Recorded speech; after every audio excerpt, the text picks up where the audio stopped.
आज हम यहाँ पर प्रश्नावली 5.1 का प्रश्न पहला सॉल्व करेंगे। तो इसमें बताना है हमें निम्न स्थितियों में ये समांतर श्रेणी है या नहीं। तो 4 प्रश्न है। तो पहला देखेंगे, प्रत्येक किलोमीटर के बाद का टैक्सी का किराया, जबकि प्रथम किलोमीटर के लिए किराया 15 रुपये है और प्रत्येक अतिरिक्त किलोमीटर के लिए किराया 8 रुपये है। तो यहाँ पर दिया गया है प्रथम किलोमीटर के लिए किराया 15 रुपये। ये है यहाँ पर A1। आप ध्यान देना, क्योंकि समांतर श्रेणी की परिभाषा होती है, एक समांतर श्रेणी संख्याओं की ऐसी सूची होती है जिसमें प्रत्येक पद अपने से ठीक पहले पद में एक निश्चित संख्या जोड़कर प्राप्त होता है और उस निश्चित संख्या को D कहते हैं सारवंतर। ध्यान से सुनना, समांतर श्रेणी संख्याओं की ऐसी सूची होती है जिसमें प्रत्येक पद अपने से ठीक पहले पद से एक निश्चित संख्या जोड़कर प्राप्त होता है, यानी कि सभी में अंतर समान होता है। यदि हम A1, A2 और A3 निकालें तो A2 और A1 का अंतर समान होना चाहिए, A3 और A2 का अंतर समान होना चाहिए, तब तो समांतर श्रेणी है, नहीं तो नहीं है। यही यहाँ पर दिखाऊंगा मैं। अब यहाँ पर निकालेंगे हम दूसरे किलोमीटर का किराया। तो दूसरे किलोमीटर का किराया हम इस प्रकार निकालेंगे।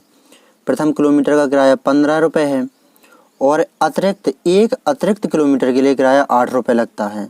तो प्रथम किलोमीटर का किराया 15 रुपये है और एक अतिरिक्त किलोमीटर चला, यानी कि 2 किलोमीटर चला, तो 1 किलोमीटर का किराया 15 रुपये है और दूसरे किलोमीटर के लिए अतिरिक्त किराया लगा है 8 रुपये। तो 8 जोड़ देंगे तो यहाँ पर आ जाएगा 23। दूसरे किलोमीटर का किराया 23 रुपये, ये है A2। अब हम यहाँ पर तीसरे किलोमीटर का किराया निकालेंगे। तो 2 किलोमीटर का किराया है 23 रुपये और 3 किलोमीटर का किराया निकाल रहे हैं, तो एक अतिरिक्त और किलोमीटर चला, तो अतिरिक्त किलोमीटर का किराया 8 रुपये लगता है। ये प्रश्न में दिया गया है, तो 8 इसमें जोड़ देंगे तो यहाँ पर हो जाएगा 31। तो तीसरे किलोमीटर का किराया 31 रुपये, ये आ गया A3। अब यहाँ पर श्रेणी आ गई, तो यहाँ पर A1 आ गया 15, A2 आ गया 23 और A3 आ गया 31। यहाँ श्रेणी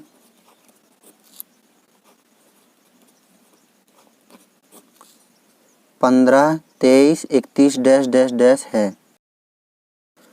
ये है यहाँ पर श्रेणी। तो अब ये श्रेणी समांतर श्रेणी है या नहीं, ये हमें बताना है। तो यहाँ पर शर्त होती है A2 minus A1, A3 minus A2, A4 minus A3, ये निकालेंगे और अंतर समान होने पर श्रेणी समांतर श्रेणी है, AP है, नहीं तो नहीं है।